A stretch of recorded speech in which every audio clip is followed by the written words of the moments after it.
Okay, I see a lot of side laners not know what to do once they get a tower. They'll sit in their lane and they feel like they just need to be stuck to their lane. And we talked about in another video, don't get stuck to your lane. There is no my lane, there's only the team's lane.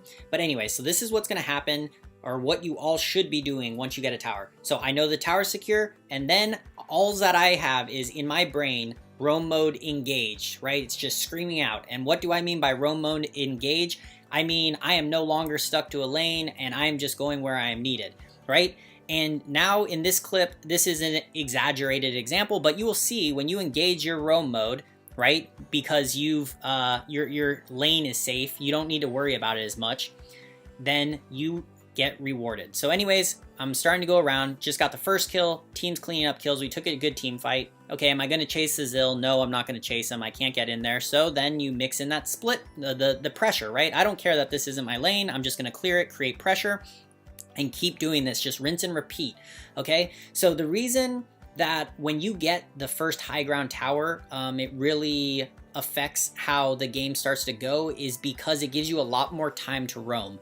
Waves hit the first tower quickly. They'll hit it every 30 seconds, they'll get back to your tower, right? But if you're missing your first tower, you've lost it, then you're gonna have additional time to roam. So if you notice, the lane top has just been locked this whole time, right? So now I'm just going back and forth. So I started top, went mid, then went into the jungle, then went bottom, then came back to mid, into another team fight, right? Now we're back to mid in their jungle, we're getting another, right? So that's what I mean by roam mode. Engage your roam mode. When you get your tower, start to roam around the map and look for other value. So now you see my lane finally has pushed to my tier 2 tower, right? And how long has it been since I left lane? Think about that. How much value have I got on the map since I left lane? Imagine if I would have just sat there in lane, just soaking up wave after wave, trying to get the second high ground tower, right? And anyways, this game ends here. You can see why we just wiped the enemy team. We got just so much value. And if you look at the waves right now, there's one frozen bottom at the river, and Illumia is now currently pressing that wave up also, right? So the point of this video is once you take a tower, once you take your tier 1 tower, start roaming. Before I press play, notice the situation on the map. There's 3 enemies top, which is actually the DS lane, so my lane. Fortunately, 2 of my allies did rotate to help me, but I just had to back. You can notice I'm just finishing my recall to get back to heal up. So the point of this video, the last clip, we talked about what to do when you get the tier 1 tower. This clip is what to do when you lose it. So if you notice, my enemy's tier 1's already down, and I'm going to actually lose my tier 1 tower. My team's trying to defend it. And anyways, doesn't go well. Our mid laner does die defending the tower, and if you can see, a full wave's crashing in, and we are just about to lose the tower.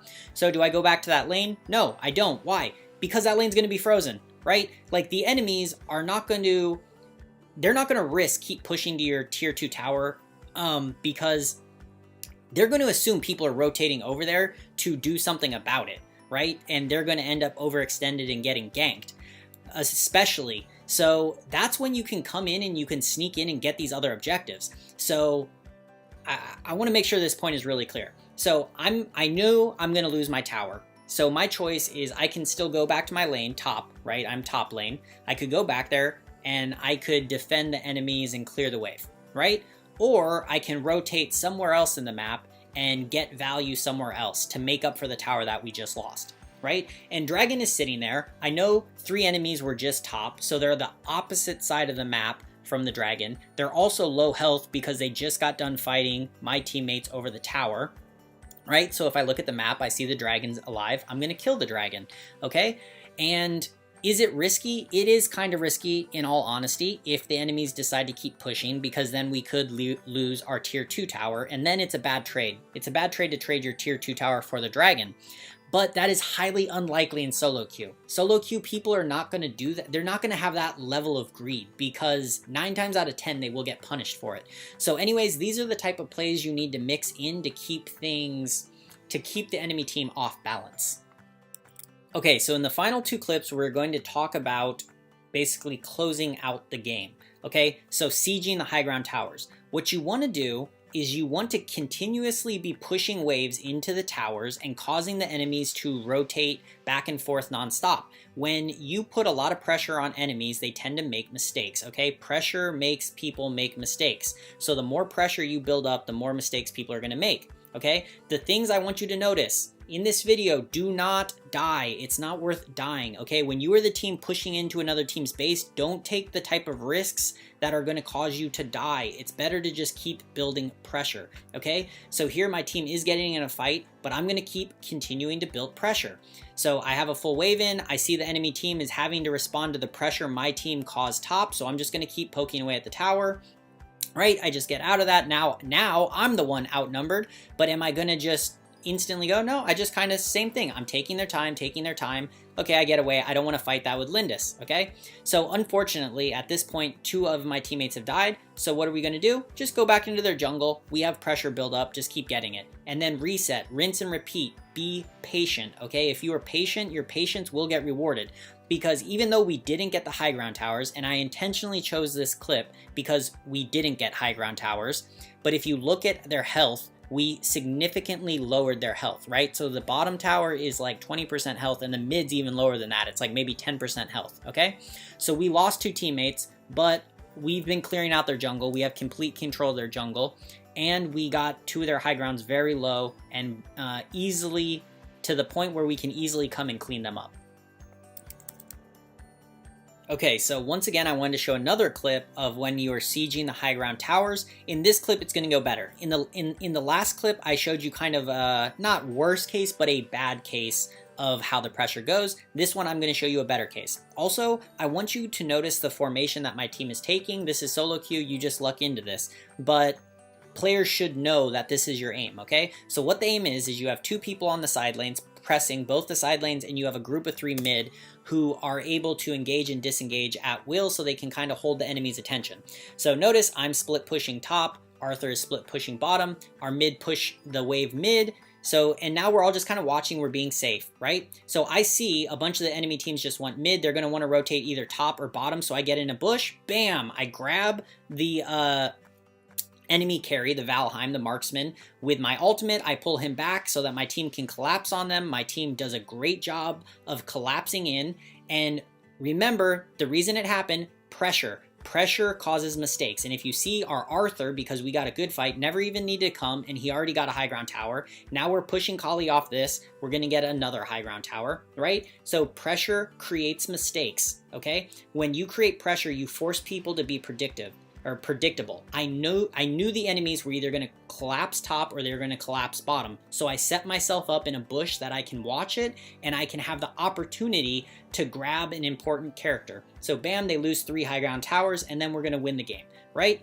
So this is when it goes best. So when pressure goes the best is just like this. And just remember that 1-3-1. I love that 1-3-1. 1 top, 3 mid, 1 bottom, create a lot of pressure and catch people rotating. If you catch a team rotating poorly, it's going to be game.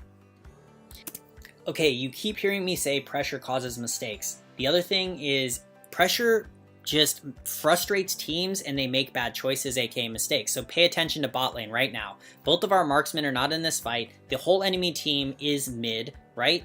And they get a triple kill on us. The problem is we now have 2 marksmen with a wave pushing into their high ground tower already, so they have no chance to come back, okay? The enemy team is just gonna have to be able to recall, and the thing is, they have that issue of how many of us should recall, should we recall, because they're thinking we want to win game, and just this game has been stressful for them, right? And if you notice how close it gets, the Violet dies, the Lilian, or the Lindis has like, I don't know, 2% HP left, and they do get the core. So anyways, pressure makes mistakes. This clip is just more just for kind of laughs and giggles, but to show you, pressure makes mistakes. Okay, this is just a bonus clip. I told somebody I would, and it is me on Roxy fighting a Florentino and just kind of going over how it goes. The key to killing a Florentino as Roxy is landing your ultimate. If you land your ultimate when, okay, so Florentino, what they want to do is they want to hit you with their flowers, get the flowers around you, and then they want to just start picking you off by picking up the flowers. So as Roxy, what your goal is to land your ultimate on Florentino right when he drops the flowers, and then run back out of the flowers, okay? So that way, if the what's going to happen is the Florentino is going to eat a lot of damage sitting in your fire during your ultimate, okay? But then also, you're going to be able to get out of the flower's range, and if the Florentino even lives through you grabbing him, he can't use all 3 flowers and engage on you. He might be able to grab one and jump onto you once, but other than that, that's all he's going to be able to do, because you've pulled yourself out of the triangle of death, as I like to call it. So Roxy does do well against Florentino. I still think Florentino's super OP. Florentino definitely can outplay Roxy because she does have to land that ultimate, and if you go back and watch that clip, it's not as easy as it sounds. But anyways, Roxy can hold her own against Florentino.